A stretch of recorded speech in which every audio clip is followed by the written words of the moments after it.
Nuestro invitado este viernes ha pasado por distintas y muy variadas situaciones políticas por las que dejan buen sabor de boca y por las que no son tan placenteras. También por alguna dura experiencia vital. Y a lo largo de este espacio seguro que encontrarán las razones que justifican esta afirmación inicial. Su escenario, su ecosistema ha sido siempre o casi siempre esa Andalucía en la que nació hace 49 años, en la que se formó como profesor de latín y griego y también como político, y en la que ha ejercido ambas profesiones. Nos acompaña hoy desde los estudios del Centro Territorial de Radio Nacional de España en Andalucía, en Sevilla. Cordobés de nacimiento, él es el coordinador general de Izquierda Unida en esa comunidad. Antonio Maillo, buenas tardes, bienvenida. Buenas tardes, bien hallado. Y son ya casi 3 los años que usted lleva en ese puesto, en ese cargo, ¿no? Sí, son 3 años, que además han sido 3 años, bueno, biológicamente poco tiempo, pero políticamente, créame que estoy viviendo pues un cambio de época y me ha tocado en el ejercicio de una responsabilidad tan apasionante como puede ser la coordinación de Izquierda Unida y en un momento pues de convulsión que todavía no ha acabado, ¿no? Desde luego 3 años que no es mucho tiempo, como usted dice, pero en los que usted ha vivido de todo en la política, ¿no? Desde los primeros momentos de altas expectativas electorales para Izquierda Unida en Andalucía hasta la expulsión de sus consejeros del gobierno de coalición con los socialistas, la posterior bajada electoral y ahora esa alianza electoral con Podemos, ¿no? Por no citar otros momentos, 3 años desde luego intensos. Muy intensos, no hemos parado, como usted dice, ¿no? Empezamos con un crecimiento de expectativas que después se vio, bueno, pues en el caso de la experiencia de la Junta de Andalucía, con una demostración de un partido socialista que no estaba dispuesto a desarrollar las leyes más audaces que interpretamos nosotros deben afrontarse en esta Andalucía, que sigue teniendo el paro como hecho diferencial. Y después pues la irrupción de otras fuerzas políticas, nuestra bajada electoral, la apuesta por la confluencia que afortunadamente en esta ocasión pues hacen que en el 26 de junio no sea una repetición de elecciones en sentido político, sino unas nuevas elecciones porque hay una nueva fuerza electoral que no había en diciembre y con una potencialidad de expectativas que tampoco las había habido en finales del 2015, ¿no? Dicen que tiene usted un amplio respaldo, ¿no?, entre las bases de Izquierda Unida en Andalucía. Por cierto, la federación más numerosa de la coalición. Sí, yo me siento muy respaldado por la militancia y simpatizantes de Izquierda Unida. Creo que además es donde hay que establecer, en los que nos toca ser responsable o dirigente en un momento dado de una organización política, la alianza fundamental. Una militancia además de la que me siento muy orgulloso porque son gente que está a las duras y a las maduras por una convicción política y no oportunismo político ni arribismo, y desde ese patrimonio que tenemos de una organización muy arraigada en todo el territorio andaluz hemos desarrollado y hemos podido, gracias a eso, sostenernos en un tiempo muy, muy convulso. Créanme que las elecciones autonómicas del año pasado fueron un momento muy, muy complicado, con una irrupción de Podemos muy alta, ¿no?, que había generado una expectativa y donde nosotros habíamos estado ahí con unos espacios achicados entre el PSOE por un lado y Podemos por otro. Aguantamos y mantuvimos grupo parlamentario, aunque bajamos de los resultados, y todo eso se ha podido hacer con una suerte de cohesión interna dentro de la organización, que por cierto no siempre la hemos tenido, pero yo celebro que la hayamos mantenido en este momento tan convulso, porque también eso nos ha permitido impulsar, por la importancia cuantitativa que tiene Andalucía en el conjunto de la organización, impulsar la estrategia de confluencia que lidera Alberto Garzón y al que siempre hemos prestado un claro apoyo. El momento político más duro fue ese, fue cuando la socialista, un poco antes, cuando la socialista Susana Díaz decidió prescindir de los consejeros de Izquierda Unida en su gobierno. El momento más duro fue el de las elecciones autonómicas, porque éramos conscientes de que Susana Díaz no le importó, en un acto de deslealtad tremendo, no le importó romper un gobierno a sabiendas de que los intereses de Andalucía no estaban en convocar un adelanto de elecciones, y antepuso una estrategia más personal suya. Fue un momento muy complicado porque éramos conscientes del momento difícil que pasábamos desde el punto de vista electoral, y por eso hicimos una campaña que fue complicada, pero al menos pudimos salvar los muebles, que no fue poco, para poder empezar a reconstruir, ¿no? 7 parlamentarios, ¿no? Pasaron de 12 a 7, creo. A 5. O sea, que nos quedamos en el límite del grupo parlamentario, y por tanto eso nos ha permitido, estamos desarrollando un buen trabajo parlamentario, y creo que con un espacio bastante razonable y cuerdo en el debate andaluz, y al fin y al cabo pues conseguimos mantener los muebles y no fue poco en esa fecha, porque 2 meses después ya nos permitió afrontar unas elecciones municipales que permiten, por ejemplo, que en estos momentos Izquierda Unida gobierne sobre 1,5 millones de andaluces en 80 ciudades, ¿no? En algunas tan importantes como Córdoba o Cádiz en coalición, y en otras con mayoría absoluta o mayoría relativa en muchas ciudades medias, que es un fenómeno muy andaluz, además de las ciudades medias de entre 20 y 50.000 habitantes, que vertebran mucho nuestro territorio. Con la perspectiva que da el paso del tiempo, ¿por qué cree que el PSOE andaluz tomó aquella decisión? ¿Por razones meramente electorales? Hay 2 razones. Una, el Partido Socialista interpretó los resultados de 2012 como un repliegue táctico, es decir, ellos vieron que ganó el Partido Popular, tocaba aliarse con Izquierda Unida para mantener la institución, pero no para cambiar las políticas. Esa lectura que hace con Griñán creo que fue más sincero en el esfuerzo por hacer una reforma en el que se notara la incorporación de Izquierda Unida en el gobierno andaluz, y notaron en algunas políticas indudablemente que ahora mismo se han abandonado. Y Susana Díaz representa esa visión muy partidista, muy de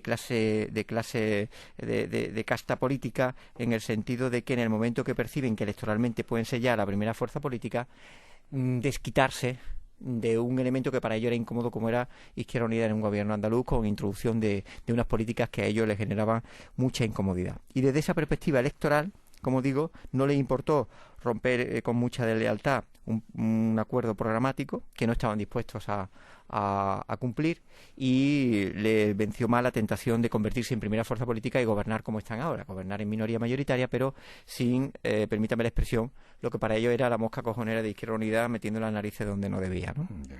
Pero ustedes también cometerían algún error en aquel gobierno de coalición con los socialistas. ¿Han hecho autocrítica? Cuando se gobierna siempre, es decir, ¿quién no comete errores? Quien no hace nada, ¿no? Es decir, cuando se gobierna, incluso cuando se está en la oposición, cuando se actúa, cuando se toman decisiones, algunas delicadas, se cometen errores. Y a mí me parece que, claro que cometimos algunos errores. Uno de ellos fue el que al principio de la legislatura se asumió una política de ajuste presupuestario que no iba en consonancia con nuestra visión de gobierno. Y nosotros teníamos que estar en el gobierno para que se notara con hechos diferenciales, no para avalar políticas de otros. Ahí yo creo que se perdió una oportunidad de marcar distancia, pero sí tuvimos una virtud en política de vivienda, con una introducción de la concepción de una vivienda como derecho humano, y tener un gobierno amigo de la gente que lo estaba pasando mal, con riesgo de desahucio, gente que vivía en infravivienda, y a los que se estableció un criterio formidable. En Andalucía, por ejemplo, con 80.000 viviendas públicas, es decir, la ciudad de Granada, como si la ciudad de Granada y todas las viviendas de la ciudad de Granada fueran de la Junta de Andalucía, nosotros conseguimos que la gente que no podía pagar hiciera trabajos comunitarios para dignificar su contraprestación al uso y disfrute de la vivienda, o establecer medidas en las que no se estableció ningún desahucio cuando estaba justificada la dificultad para pagar el alquiler de esa vivienda. Y nosotros en eso nos sentimos orgullosos, como nos sentimos orgullosos cuando expulsamos a Ausbank a través de la Secretaría General de Consumo de las asociaciones de consumidores. No lo considerábamos porque veíamos que ahí solo había pues una asociación bastante oscura y opaca que no nos gustaba y que desde luego no cumplía con los resortes, y la expulsamos a pesar de que en gobiernos del Partido Socialista habían sido reconocidas como tales, ¿no? Y después hicimos algunas exposiciones vinculadas a un turismo en el que pusimos el foco sobre la precariedad de los trabajadores y trabajadoras de los hoteles, de las que limpian los hoteles, como dicen ellas, de la gente que limpia los hoteles de habitaciones a 2 euros la habitación, es decir, una miseria absoluta, ¿no? Y pusimos el foco en un turismo que tenía que vincular el turismo de calidad con las condiciones laborales dignas. Esto lo ha abandonado el Partido Socialista. Y es evidente que en la reflexión que teníamos que hacer, que se demostró que el Partido Socialista no tenía nunca ninguna voluntad de reforma, no quería construir la banca pública, y así tranquilizó a los potentes banqueros de nuestro país, a los Botines y a los presidentes de Caixa o de BBVA, a los Francisco González o Fainé, y tampoco tenía voluntad de hacer unas políticas de apoyo a las zonas rurales con la explotación de tierras que no están en uso de carácter público para su aprovechamiento y desarrollo del mundo rural. Los socialistas se desprendieron de ustedes como socios y ahora la misma Susana Díaz, que tomó esta decisión, gobierna en solitario, pero con el apoyo externo de Ciudadanos, ¿no? ¿Aquella decisión de entonces tiene algo que ver también con la actual situación política e institucional en Andalucía y quizás relación con lo que hemos vivido estos meses pasados desde el 20D en la política nacional? Yo creo que Susana Díaz representa dentro del Partido Socialista, en ese quilombo que tiene en este momento, una visión en la que ella quiere apuntalar de nuevo el modelo bipartidista. Con una teatralización o liturgia de enfrentamiento verbal durísimo, desagradable además, si me permite la expresión. Yo no sería capaz de desarrollar en esos términos agrios el debate político con el Partido Popular, pero con una coincidencia en política estratégica, llámese política exterior y económica, y las directrices de la Unión Europea, y en una coincidencia en cuanto a que se sienten cómodos en un turnismo o alternancia entre el Partido Popular y el Partido Socialista, y un temor absolutamente irracional a cualquier emergencia de una fuerza política. ¿Qué pasó en el gobierno de Andalucía? Primero, que para ellos las políticas que habíamos acordado en un acuerdo de gobierno eran inasumibles porque suponía modificar e impulsar un modelo económico que impugnaba su propia gestión durante todos estos 30 años. Y en segundo lugar, una convicción suya, ideológica, respetable, pero que demuestra que el viraje al centro y sin más derechista dentro del PSOE la encarna la presidenta de la Junta de Andalucía, en una mayor comodidad, pues por ejemplo, con Ciudadanos. ¿Por qué?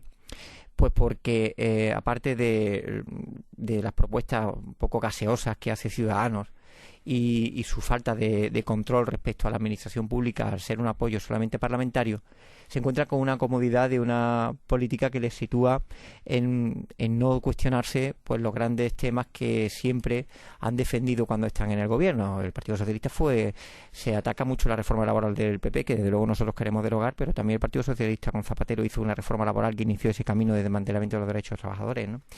Y Susana Díaz representa pues ese achicamiento de espacios que hizo a Pedro Sánchez. Usted se acuerda que en la negociación de la Mesa 4, donde estábamos Podemos, Compromís, Izquierda Unida y PSOE, Pedro Sánchez se levantó porque Susana Díaz le achicó los espacios blindando un pacto con Ciudadanos. Y de esa mesa de 4 donde se salió el Partido Socialista, afortunadamente los otros 3 hemos dicho, oye, nosotros estamos dispuestos a formar y luchar por un gobierno de cambio, vamos a darle una traducción electoral a este acuerdo de coincidencia programática y política que tenemos para cambiar el país. Izquierda Unida no era partidaria de repetir elecciones, a pesar de que nos conviene o nos podía convenir electoralmente. Éramos partidarios de que sobre esos resultados se acometiera un gobierno con el mandato del pueblo. El Partido Socialista lo ha impedido porque se alía con Ciudadanos, que es la estrategia que hace Susana Díaz aquí en Andalucía y que yo creo que perjudica a nuestra tierra. Ya. Y ahora están ustedes, Izquierda Unida, embarcados en la ilusión de un nuevo proyecto, esa alianza electoral con Podemos, que ¿cómo se lo ha tomado usted? Creo que muy bien, ¿no? Sí, bueno, nosotros siempre digo que nosotros hemos sido partidarios siempre de la convergencia o confluencia, como se le quiera llamar, es decir, de la unión de todas aquellas personas que hemos estado en las calles protestando contra las políticas de recorte y de desmantelamiento de los derechos que existían en nuestro país, luchando contra esas políticas que han generado un país muy desigual, con un aumento de la pobreza y una concentración de la riqueza en nuestro país. Y se trata de darle traducción electoral a lo que ha estado la gente que hemos ido a parar desahucio, que hemos estado en las manifestaciones contra los recortes, etcétera. No les pedíamos el carné a ver quién era de una organización o de otra. Había una coincidencia en cuanto a la posibilidad de enfrentarse a las políticas de recortes, pero la necesidad también de conformar una alternativa que no se quedará solamente en la pancarta o en la protesta, porque eso conduce a la melancolía en política. Y hemos dado el salto formidable que siempre hemos teorizado y por tanto nosotros, bueno, pues siempre hemos estado ahí en esa tesitura de ofrecer y dar una respuesta a aquella gente que nos pedía la unidad para cambiar nuestro país, darle una respuesta electoral para que esa unidad y esa suma multiplique. Ya, pero ¿no temen ustedes ser fagocitados por Podemos, por decirlo así, como algunos apuntan, incluso dentro de Izquierda Unida, ¿no? Bueno, yo ese análisis es un análisis que no resiste la mínima comparación con la experiencia. Me voy a explicar. Se dijo en un principio que nosotros íbamos a desaparecer y que íbamos a entrar, íbamos a ser fagocitados. Bueno, hemos hecho una coalición electoral con acuerdo federal, porque nosotros entendíamos que no se podía hacer un acuerdo en Madrid o en Valencia y no hacerlo en Andalucía. Si queríamos dar una imagen y un mensaje fuerte a la población española de que queríamos tenemos un proyecto de alternativa al Partido Popular, teníamos que hacerlo conformado en todo el territorio del Estado. En tercer lugar, que cada parte se aparezca con su identidad, expresando la mucha referencia. Es decir, la gente, lo que aspiramos es a que la gente que le encanta Alberto Garzón y se identifica con las políticas de Izquierda Unida, voten a esa candidatura de Unidos Podemos. Quienes se identifican con Iglesias o Errejón o Carolina Vescanza o aquí con Teresa Rodríguez, se sientan identificados con su referente y coincidan en esa papeleta. Pero no lo hacemos desde la absorción o la anulación de ninguna de las partes, sino desde la comodidad de todos. Si usted me pregunta, ¿usted se siente cómodo? Yo me siento muy cómodo. ¿Por qué? Porque hay una apuesta, primero, de 50 puntos para un cambio de gobierno, que demuestran solvencia, realismo y capacidad de desmantelar, por un lado, la telaraña normativa que va contra la mayoría social y construir un país desde mi punto de vista más decente. Y en segundo lugar, nuestra identidad se fortalece en la medida en que se cumplen los objetivos políticos que planteamos. Izquierda Unida siempre ha defendido, desde el año 86 que se fundó, siempre ha defendido que la unidad es la base para cambiar nuestro país. Nosotros no somos suficientes y lo constatan los resultados electorales. Podemos tampoco es suficiente. Desde esa constatación honesta que se ha afrontado, no sin dificultades, debo reconocérselo, se amolda a dar respuesta a algo que es fundamental, que es la petición de la gente a que nos unamos para ser una fuerza determinante en el futuro de nuestro país.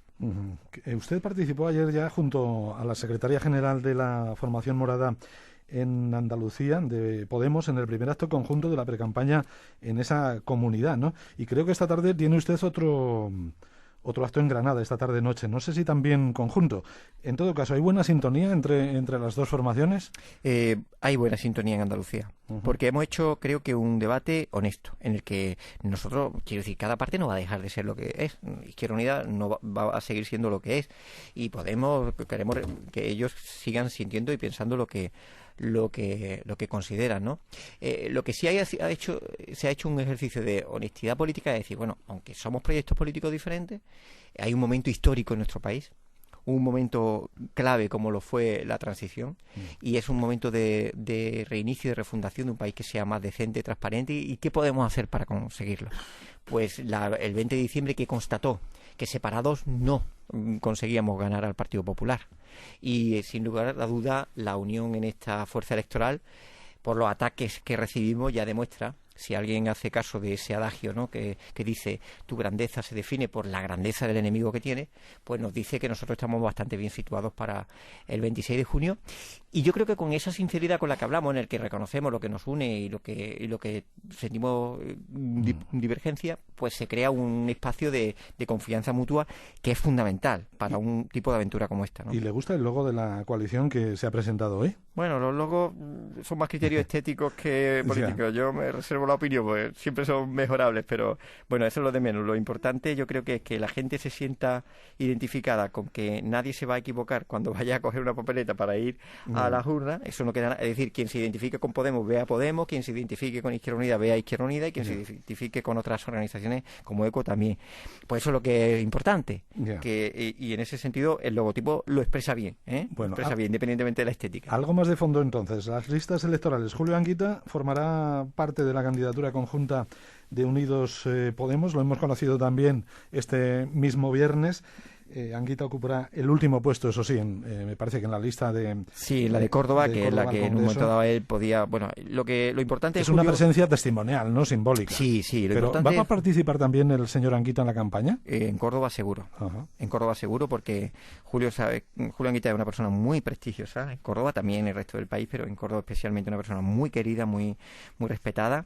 Y sin lugar a duda, su compromiso desde una cierta contención y del esfuerzo de una campaña, pero estoy convencido que va a participar, sobre todo porque siente que hay una oportunidad del ahora o nunca, y eso sí es verdad. Ahora o nunca podemos conseguir cambiar este país, porque en este 26 de junio va a haber una alternativa. O sigue el Partido Popular y su línea continuista de mantenimiento de régimen, o hay una alternativa con nosotros, porque el PSOE y Ciudadanos, con todo los respeto, en ese matrimonio que le ha generado tantas contradicciones, sobre todo a las bases y votantes del Partido Socialista, pues se han autoanulado o se han autoinmolado para ser alternativa. Ahora Pedro Sánchez no puede decir que él es la izquierda cuando se ha casado con Albert Rivera, que tiene una política laboral, por ejemplo, en materia de derechos de trabajadores más dura, que ya es decir, que el propio Partido Popular. Pero dicen, no sé si es verdad, que en algún sector de Podemos la presencia de Anguita en las listas pues no sienta del todo bien. En concreto, que pensarían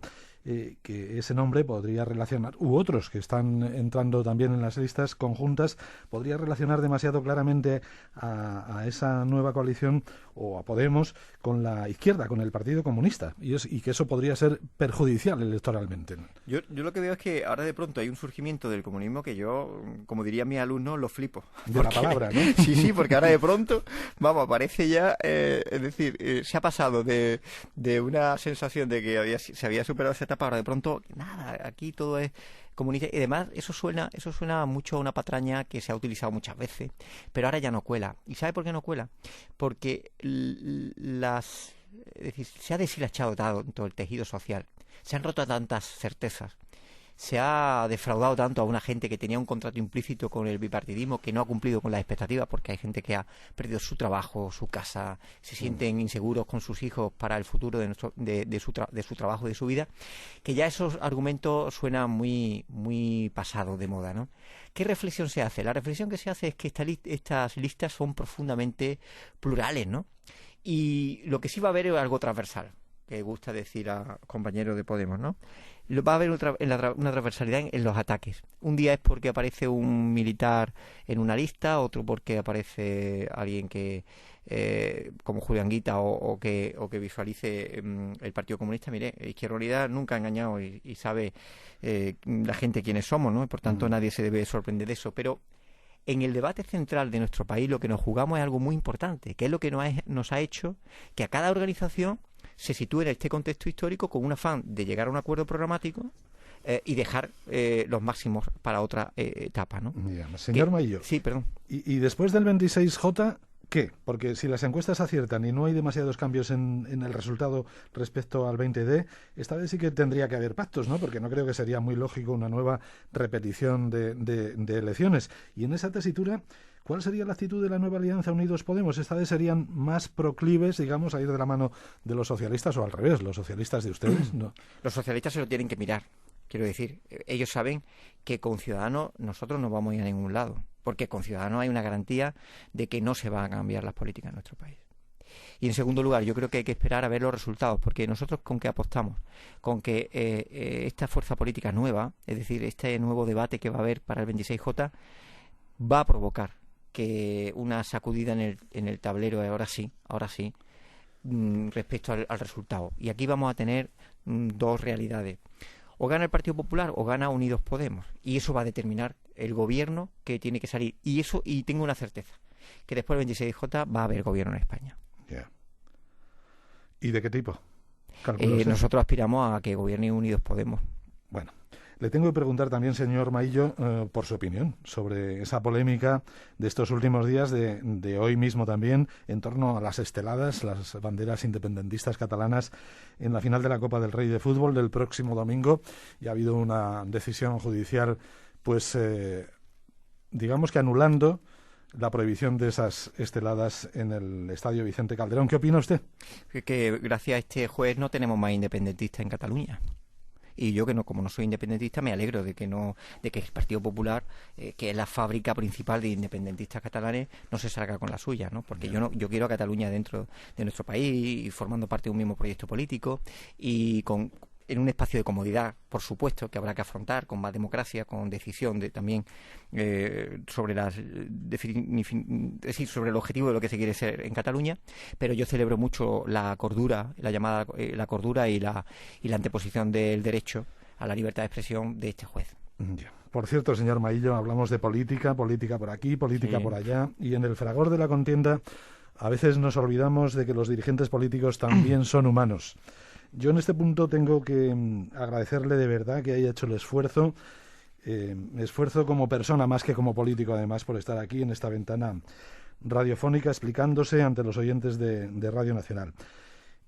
Y se lo agradezco enormemente porque Antonio Maillo se reincorporó a la vida política pues hace, ¿qué? Apenas 2 meses, me parece, ¿no? 1 mes y medio. Ya, después de pasar otros 3 largos meses luchando contra la enfermedad, ¿no? No sé si usted quiere hablar de ello. Sí, no tengo ningún problema. Contar lo que ha pasado, lo que está pasando, pues adelante. Pues en primer lugar decirle que para mí es un placer atender a Radio Pública, a Radio Nacional, siempre un placer venir y os agradezco, soy yo el agradecido por contar conmigo para esta entrevista y también con la emoción, no se la niego, de que cuando uno pasa por un proceso de enfermedad como yo estoy pasando, como un cáncer de estómago, ¿no? que me detectaron en el primer día de campaña electoral en diciembre y bueno, y tiene una intervención quirúrgica y ahora pues que estoy en un proceso de quimioterapia. Es verdad que con buenas perspectivas y eso siempre es una noticia que anima, pues todo este tipo de actos y de gestos en los que uno recupera poco a poco, no al 100% el pulso del trabajo que tenía antes, pues siempre es un acto de emoción de decir, bueno, pues afortunadamente vuelvo a la normalidad, ¿no? Porque hay momentos de borrascoso en lo que uno se sitúa en todos los escenarios, ¿no? Y claro, créame que es verdad que los parámetros vitales cambian cuando uno tiene un tipo de experiencia como esta, ¿no? Pero también hay que sentir y decir y transmitir a la gente la importancia que es la fortaleza mental a la hora de afrontar una enfermedad que, como el cáncer, es una enfermedad grave, que es una experiencia de vida y forma parte de la vida. Forma parte de la vida y como tal pues también decir que el poder también de nuestra mentalidad para seguir adelante y para animar a que mucha gente sale adelante, se cura y en ese sentido pues también transmitir públicamente la vulnerabilidad que tenemos también los responsables políticos, ¿no? Como cualquier otra persona, ¿no?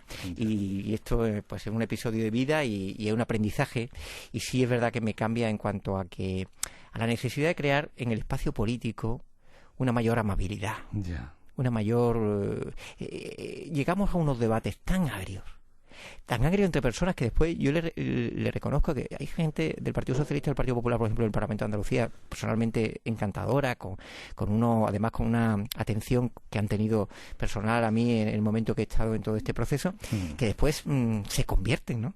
O nos convertimos todos, ¿no? En el Parlamento una liturgia agresiva, profundamente dañina, que hiere. Y yo creo que hay que reconvertir eso, ¿eh? En política tenemos que sanar también. No solo la ausencia de enfermedades, también un lenguaje, una actitud, una didáctica y una pedagogía que tenemos que hacer desde los referentes políticos para mejorar y sanar esta sociedad. Me alegro mucho de oír estas palabras. En la recta final de esta entrevista ha llegado el momento de lo que llamamos el subrayado, el retrato que Antonio Vicente hace todos los días de nuestro invitado. Antonio, buenas tardes. Buenas tardes.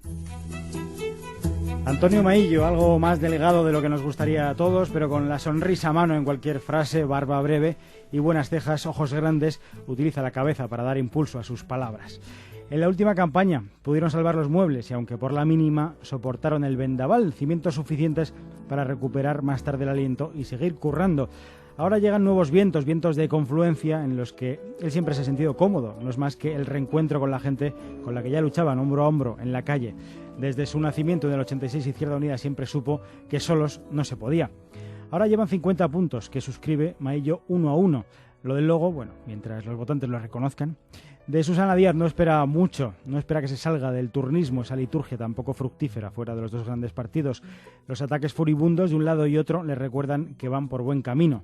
Antonio Maillo es de fondo y de forma un maestro. Desde el principio de los tiempos es un enamorado de la educación, un amor que, como todos, le ha regalado una preocupación difusa, un paternal cuidado, come sano, lee, pero también la satisfacción de mirar al futuro y confiar en que crezca lo sembrado. Fortaleza que es estos meses más necesaria que nunca, pero que en realidad siempre estuvo ahí, manteniéndole en pie y tratando de contagiarse a los demás, a sus alumnos, a sus votantes y a los humanos que, aunque sea solo media hora, compartimos un rato de vida con él.